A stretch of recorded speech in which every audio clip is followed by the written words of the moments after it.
हमारे साथ मौजूद हैं क्रिकेट एक्सपर्ट साजिद खान। बहुत शुक्रिया साजिद साहब, आपके वक्त आप। सर, पाकिस्तान के शाहीनों ने कल भारतीय सुरमाओं को चारों शाने चित कर दिया। इससे पहले कि मैं कुछ और पूछूं, सबसे पहले तो पाकिस्तान की इस उम्दा कारकर्दगी पे कुछ कमेंट कीजिएगा।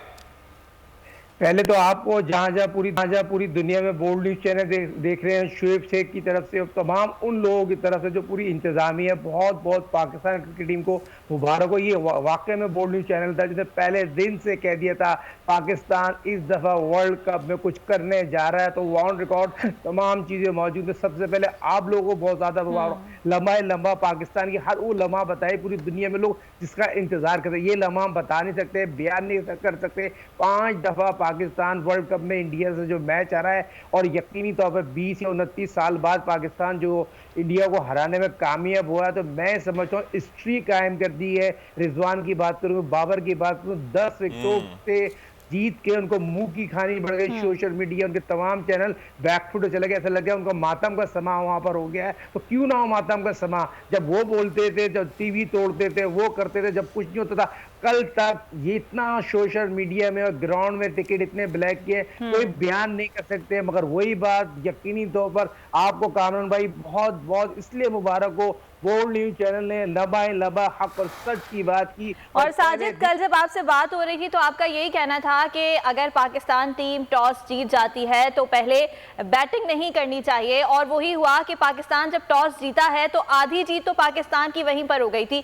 ये कहिएगा कि अब कल का जो मैच पाकिस्तान ने खेला है उसके बाद जो टीम का कॉन्फिडेंस है वो कितना बूस्ट हुआ है, और यकीनन अब ऐसा लगता है कि पाकिस्तान फाइनल में तो जरूर पहुंचेगा इंशाअल्लाह ताला। यकीनी तौर पर जिस तरह बाबर ने कप्तानी की, रिजवान ने रिकॉर्ड पार्टनरशिप, और रिजवान जो पहले विकेट कीपर है, तो 100 कैचेस भी हुआ वो 2020 में ले लिया, और पहली दफा वर्ल्ड कप में इंडिया के खिलाफ उन्होंने बहुत आउटस्टैंडिंग क्रिकेट खेली। उसकी जितनी भी तारीफ की जाए कम है। मगर ये टीम गेम है, तमाम टीम गेम है। अगर आपको यकीनी तौर पर याद होगा, हेड कोच सकीन मुश्ताक जो पाकिस्तान की तरफ पहली दफा हेड कोच बने दुनिया में तमाम टीमों की कोचिंग करने के बाद, उन्होंने इस टीम को जेल किया, और जेल करने के बाद हमने और आपने बात की टॉस में 70% मैच जीतने के चांसेस है। टॉस पहले पाकिस्तान क्रिकेट टीम को बॉलिंग करना चाहिए, और पाकिस्तान क्रिकेट में वही करा, बॉलिंग करे और इंडिया को बैकफुटर शाहिन आफरीदी के लिए हमने भी कहा था, ऑन रिकॉर्ड मौजूद है बोल्ड न्यूज चैनल ने। और स्विंग बिल्कुल ठीक। अच्छा साजिद साहब, हमने देखा है कि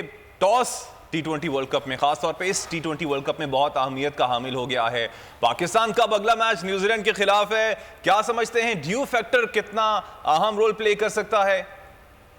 देखिए बहुत इंपॉर्टेंट है ये। तो आपको देखें इतनी गर्मी है, और जहां होप की बात करें वो तो कमी नहीं हो सकती, बढ़ते ही जाएगी। और पाकिस्तान क्रिकेट टीम का जो मोराल है बहुत ज्यादा हाई हो गया है। इस हाई को रखने के लिए हमारी अखला मजला जो न्यूजीलैंड के साथ, जो न्यूजीलैंड ने साथ हमारी ज्यादती की, धोखा दिया, जो हमारे मुल्क पे नहीं है। अल्लाह जो करते हैं बेहतर करते हैं, और ये बेहतरी की तरफ पूरी कौम की दुआ नहीं, पूरी दुनिया में जहां जहां लोग रहते हैं। इस मैच की एसएस से ज्यादा इसकी अहमियत थी। एसएस इतनी इंपॉर्टेंट नहीं है जितनी पाकिस्तान और इंडिया का मैच, जो आईसीसी वर्ल्ड कप का 24 तारीख का जो इंतजार था, आज अभी यकीन माने पूरी दुनिया में जहां जहां दुनिया रहता है वो यकीन ही नहीं आ रहा लोगों को। वो इंडिया की टीम जिस तरह की कारकर्दगी दिखाई, इंडिया को तो ऐसा लग रहा था खेलने ही नहीं आता। तो 12 अब जो न्यूजीलैंड से मैच है, एक बहुत अच्छी प्लानिंग, उसकी प्लानिंग भी यही होगा। तो पाकिस्तान के टीम के कप्तान बाबर आजम जिस तरह बात की है मीडिया में, आगे पावर प्ले ये भी अब बताना जरूरी है। बोल्ड न्यूज चैनल ने कहा। ठीक है साजिद, साथ ही मौजूद रहेगा। सब्सक्राइब करें और बेल दबाएं ताकि कोई खबर रह न जाए।